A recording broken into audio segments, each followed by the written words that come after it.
오늘 9절 10절 말씀에 그 안에는 신성의 모든 충만이 육체로 거하시고 너희도 그 안에서 충만해졌으니 그는 모든 통치자와 근세의 머리시라 했습니다. 사람은 하나님께 지원받은 피조물입니다. 그리고 하나님이 지은 이 세상에서 우리는 하나님의 은혜로 하루하루 살아가는 존재입니다. 그래서 사람의 이 육신의 생명은 타락한 이후에 유한된 생명이 되어버렸습니다. 모세의 말처럼 시편 90편 10절에 70이요 강건하면 80이라도 그 연수의 자랑은 수고와 슬픔뿐이요 신속히 가니 우리가 날아가나이다 했습니다. 그래서 보통 사람이 여유가 생기면 이 유한된 인생의 허물을 느낍니다.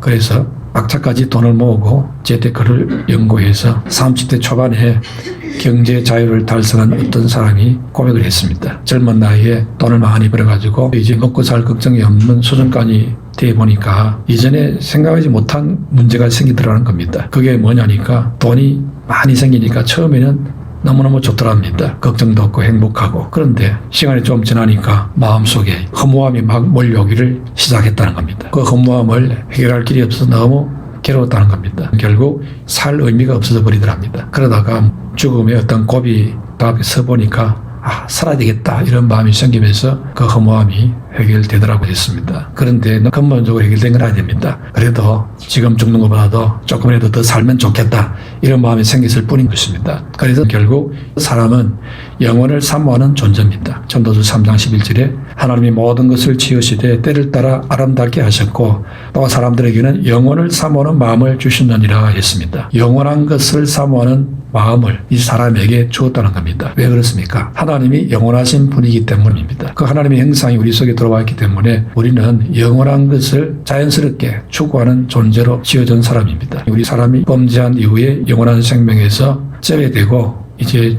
죽음을 맞이하고 맙니다. 그래서 불행하게 되어졌습니다. 그러나 하나님이 이 불행해진 인생을 그대로 방치하지 않고 불쌍히 여겨주셔서 영생의 길을 다시 열어주십니다. 그 길이 바로 예수 그리스도인 줄로 믿습니다. 요한복음 3장 16절에 하나님이 세상을 이처럼 사랑하사 독생자를 주셨으니 이는 그를 믿는 자마다 멸망하지 않고 영생을 얻게 하려 하심이라 했습니다. 이렇게 사람에게 영원한 생명을 다시 주시기 위해서 예수님을 통해서 그 길을 열었다고 말씀하고 있습니다. 그런데 지금 많은 사람들이 예수 그리스도를 안 믿습니다. 그렇기 때문에 영생이 아닌 비진리나 짝퉁의 미혹에 넘어가 살아가는 사람이 지금 대부분입니다. 그러다 보니 사람들의 그 마음속에 여유가 생겨서 자기 자신의 존재에 대해서 깊이 바라볼 수 있는 기회가 오면 마음 깊은 곳에 있는 그 허무함이 드러날 수밖에 없는 겁니다. 그래서 정말로 인간의 이 허물을 극복하는 영생의 길을 제대로 알고 생명의 길로 인도가 되려면은 우리가 바른 믿음의 길로 인도를 받아야 하는 것입니다. 그럼 바른 믿음이 어떤 것입니까? 8절에 보면요. 바른 믿음은 세상 철학이나 학문을 따르지 않는다고 했습니다. 바른 믿음은 그리스도를 따릅니다. 세상은 철학과 헛된 속임수로 사람들을 미혹합니다. 바울이 구약의 율법과 헬라 철학에 능통했습니다. 그러므로 어느 것이 옳고 어느 것이 그런지 판단할 수 있는 지혜와 능력이 있었습니다. 그래서 골로새 지역은 지리적으로 동서양이 만나는 남단에 위치한 교통 요충지입니다. 거기에는 새로운 문화가 들어오고 종교도 사상도 혼합되는 지역이었습니다. 그래서 오늘 8절에 철학과 헛된 속임수를 조심하라 이렇게 경고하고 있습니다. 초대교회에 들어온 큰 이단 중에 하나가 영지주의 이단이 있습니다. 이 영지주의 이단은 헬라 철학의 영향으로 생겨난 이단입니다. 하나님의 말씀만 진리로 여기고 이 말씀을 받아야 됩니다. 그런데 이 말씀을 전적으로 받는 게 아닙니다. 철학을 가슴 중심의 사상으로 갖고 성경을 보면서 문제가 생기는 겁니다. 그렇기 때문에 8절에 철학과 헛된 속임수를 조심하라 이 말을 했습니다. 영지주의 철학은 물질은 악한 것이고 영혼은 거룩한 것이다. 이런 기본 사상론을 갖고 있습니다. 이게 동방의 이원론 사상과 합해져서 만들어진 사상이었습니다. 그러니까 영지주의 철학으로 볼 때는 사람의 육신은 악한 거고 육신 안에 있는 영혼은 고상하고 거룩한 것이다. 이런 이론을 갖고 있었습니다. 그런 원리를 갖고 성경을 보니까 성경에 하나님의 아들 예수님이 육체를 입고 왔다 이렇게 말씀하니까 못 믿는 겁니다. 어떻게 거룩하신 하나님의 아들이 이 더럽고 부족한 육체를 입고 올 수 있느냐. 이건 거짓말이다. 이러면서 안 믿습니다. 이렇게 이 철학이 무서운 것입니다. 그러면서 그 예수님은 진짜 육체를 입은 게 아니고 그거는 허상이다. 환상으로 보여진 것이다. 왜냐하니까 하나님의 아들이신 예수님이 육체를 입는다는 것은 있을 수가 없는 일이다. 영지주의 철학에 의하면 그거는 맞지 않는 말이기 때문에 예수님이 절대로 육체를 입고 오실 리가 없다. 이러고 확신을 하고 주장을 하는 겁니다. 아니 성경 말씀이 하나님께서 그렇다면 그렇다고 아멘하고 받으면 됩니다. 그런데 철학을 갖고 와가지고는 이 철학이 안 맞으니까 틀렸다 이런 식으로 주장을 하고 그걸 따른다 이 말입니다. 이게 이제 이단인 것입니다. 하나님의 말씀을 절대적으로 믿어야지 무슨 철학을 절대적으로 믿습니까? 그게 바로 초대교회에 있었던 영주주의 이단입니다. 철학으로 볼 때 굉장히 고상하고 유식한 것처럼 그렇게 보이지만은 사실 그게 그 속에 헛된 속임수가 들어가 있다는 것입니다. 그러니까 하나님 입장에 보면은 그거는 세상 초등학문과 같은 것이다. 초등학교 수준이다 이거지요. 왜 그거를 대단한 줄로 알고 떠받들고 하느냐. 정신 차리라 성도들아 그 말씀입니다. 당시 무신론 철학이 아무리 그러듯한 논리로 사람의 그 고상한 삶을 말한다 할지라도 그런데 넘어가지 말아야 됩니다. 철학이 사람의 죄나 구원의 문제에 대한 명쾌한 해답을 줄 수가 없습니다. 당시 철학은 주로 이원론으로 되어 있습니다. 육체는 악한 것이다.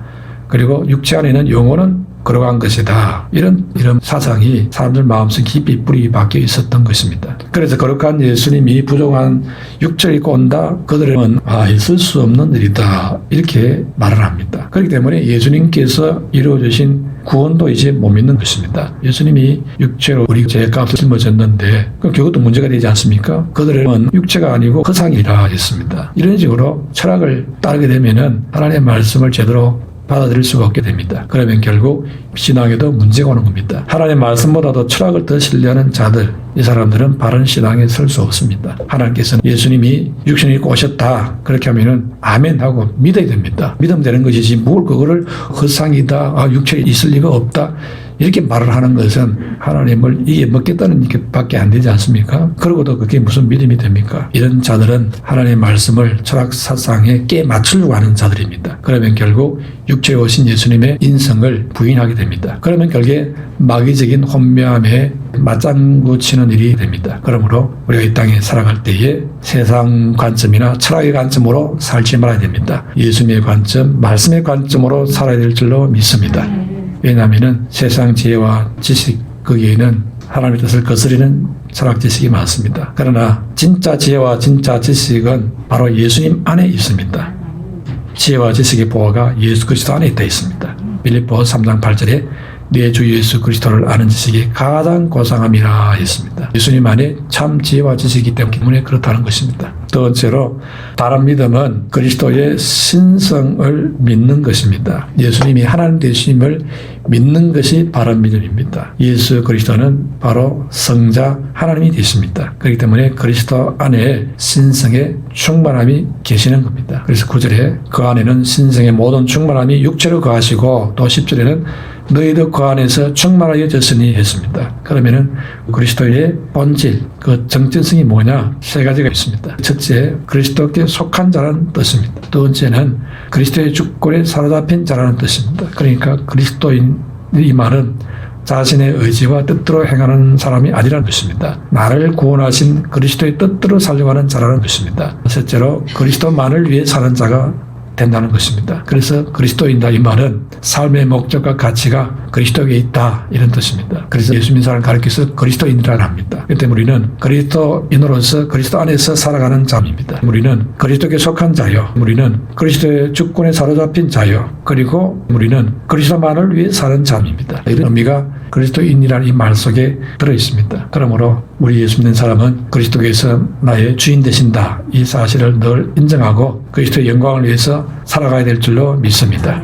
이것이 그리스도 안에 있는 성도의 참된 위치인 것입니다. 그러므로 그리스도인은 그리스도만을 쫓고 그리스도만을 위해 살고 그리스도의 주권 아래서 성령과 말씀 속에서 살아가는 자입니다. 그러면은 그리스도 안에 속한 신성과 그 은혜와 진리의 능력이 충만함으로 우리에게 나타난다는 것입니다. 그리스도를 만나서 그리스도의 신성 이 충만함을 체험하고 나면은 그때부터 우리는 변화가 되어지는 것입니다. 마치 사마리아 여인처럼 변화가 일어나는 겁니다. 우리가 믿음 생활을 오래 했는데도 변화가 안 일어난다는 것은 그리스도를 아직 체험을 못했다는 것입니다. 실제로 인격적으로 만나고 체험하는 이런 역사를 아직 경험하지 못했다는 말이 되는 것입니다. 사마리아 여인이 예수님을 만나고 나서 어떻게 됐습니까? 바로 그냥 양동이를 버리고 동네로 뛰쳐가가지고 내가 그리스도를 만났다 했습니다. 예수님을 전하는 사람으로 바뀌어졌습니다. 사람이 완전히 달라져 버렸습니다. 서리반도 그리스도의 영광을 보고 난 이후에 얼굴이 천사같이 바뀝니다. 사람들이 돌을 들고 막 자기를 향해 던지고 하는데 두렵지가 않습니다. 오히려 얼굴에 광채가 납니다. 그들을 용서해달라고 기도하는 여유까지 생깁니다. 자기를 죽인 사람들을 정오하지도 않습니다. 오히려 사랑하고 불쌍히면서 기도까지 합니다. 이런 엄청난 변화가 어떻게 일어나느냐?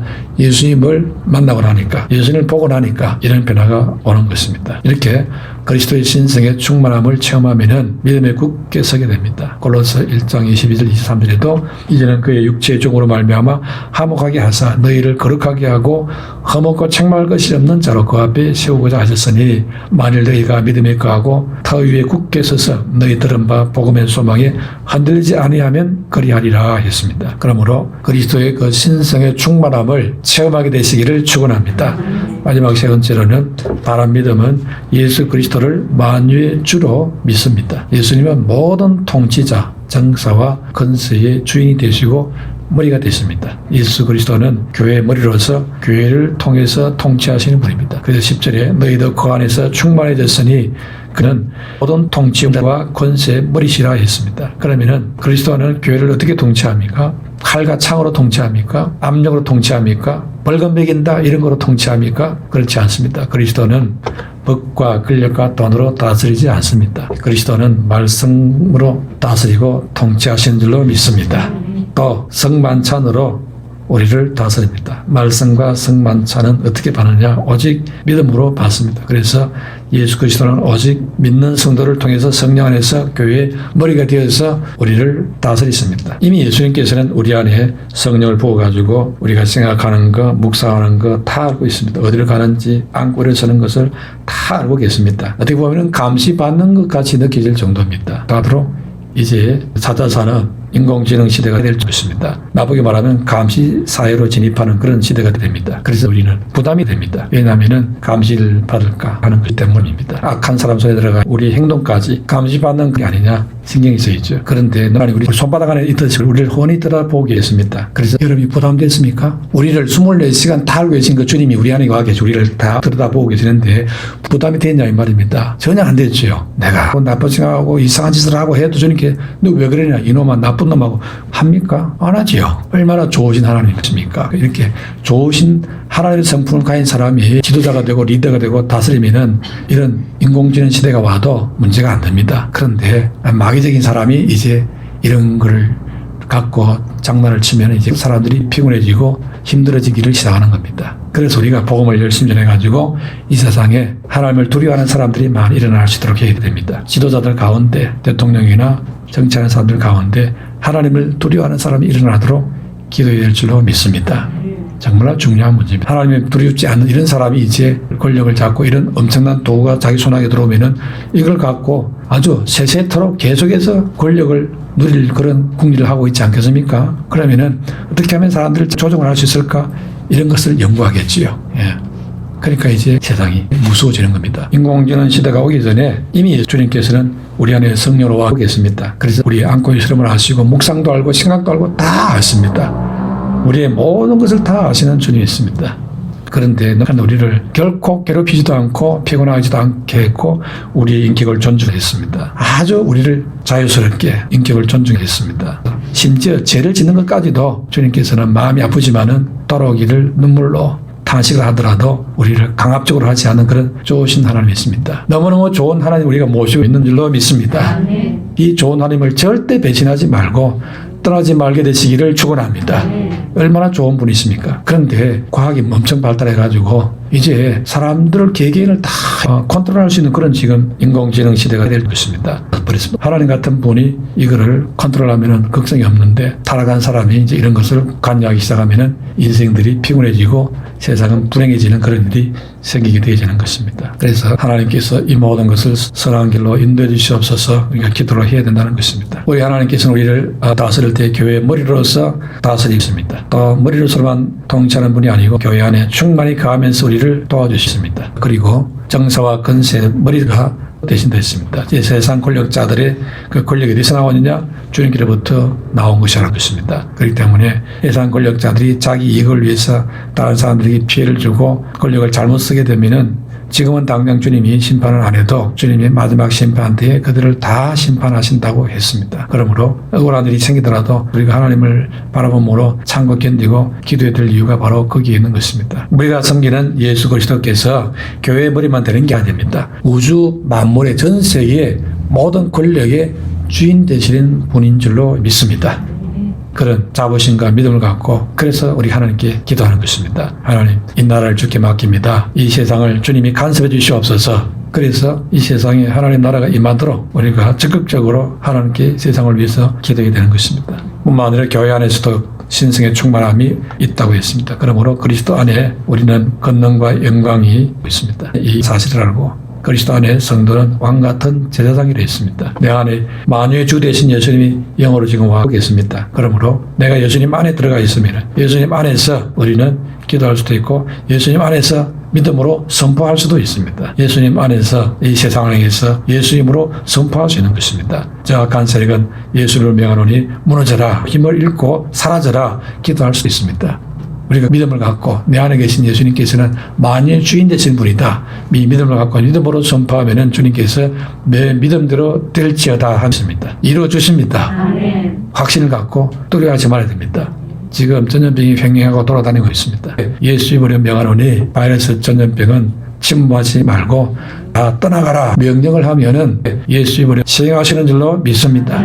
매일마다 선포하고 명령하고 기도해야 됩니다. 주시옵소서 기도도 할 수 있습니다. 그 기도보다도 더 강력한 기도가 뭐냐? 명령하는 기도입니다. 명령할 정도라는 것은 내 안에 계신 예수님의 권세를 믿고 주님과 내가 하나가 됐다는 사실을 믿고 믿음으로 선포하는 것입니다. 그러므로 그 기도는 대단히 능력이 있습니다. 여러분은 주시옵소서 주시옵소서 이렇게 늘 아쉬워가지고 이렇게 구하는 그런 기도를 이제 뛰어넘어서 명령하는 수준의 그런 큰 믿음을 갖게 되시기를 축원합니다. 골로새 2장 6절에 너희가 예수 그리스도를 주로 받았으니 그 안에서 행하되 했습니다. 예수님 믿는 자는 예수님 안에서 행하라는 겁니다. 내 안에 예수님 계신다. 이 사실을 믿고 예수 능력이 내 능력이다. 예수님의 주권이 내 주권이다. 이 믿음을 갖고 이제 죄를 향해서 질병을 향해서 가난을 향해서 우리는 명령하면서 기도할 수 있는 겁니다. 그럼 그 믿음이 강력한 믿음이 되어서 재앙을 막고 저주를 막고 어둠이 떠나가게 되는 것입니다. 이 어두운 말세에는 더욱 우리에게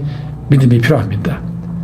그리스도의 통치는 교회 안에서만 한정되지 않고 온 세상 만물로 다 다스리고 통치하고 보겠습니다. 나 자신까지도 주님이 완전히 통치하시고 다스리시는 분이십니다. 예수님께서 나를 완전히 통치하시고 다스려 주시는 그것이 내게 오히려 축복이 됩니다. 예수님은 나를 완전히 안 다스리고 절반만 다스리고 절반은 내 마음대로 할게 이렇게 하면은 절반은 우리가 오히려 손해를 보고 있는 상황입니다. 몰라서 그렇지. 절반은 마귀가 요리할 수 있는 여지가 생겨버린 그런 공간이 되어버리기 때문입니다. 그래서 온전히 예수님 나를 다스려 주시옵소서. 내가 말하는 것도 행동하는 것도 다 주님의 생각과 주님의 말이 되게 해 주시옵소서. 이러면서 이제 나가면은 사단이 이제 벌벌 떱니다. 마귀가 알아서 그냥 떠나가 버리는 그런 믿음이 되는 줄로 믿습니다. 그래서 부활하신 예수님은 제자들에게 말씀했습니다. 마태복음 28장 18절 이후에 예수께서 나와 말씀하시되 하늘과 땅의 모든 권세를 내게 주셨으니 그러므로 너희는 가서 모든 족속으로 제자를 삼아 아버지와 아들과 성령 이름으로 세례를 베풀고 내가 너희에게 분부한 모든 것을 가르쳐 지키게 하라 했습니다. 예수님께 하늘과 땅 것이 다 했다 했습니다. 그러므로 내 백을 믿고 가라 했지 않습니까? 내 이름으로 가라. 그리고 모든 민족을 제자 삼아라. 세례 베풀고 구원을 시키라. 그리고 가르쳐 지키게 하라 했습니다. 이렇게 귀한 사명까지도 맡겨주어서 천하보다 귀한 영혼을 살려내게 하십니다. 결국 하늘나라에서 칭찬과 축복에 나아가도록 우리에게 기회를 주신 줄로 믿습니다. 이 그리스도의 어마어마한 권세와 통치의 능력을 우리가 주님의 뜻을 이루는 데 사용해야 합니다. 그런 귀한 일에 쓰임받는 여러분의 생애가 되시기를 축원합니다.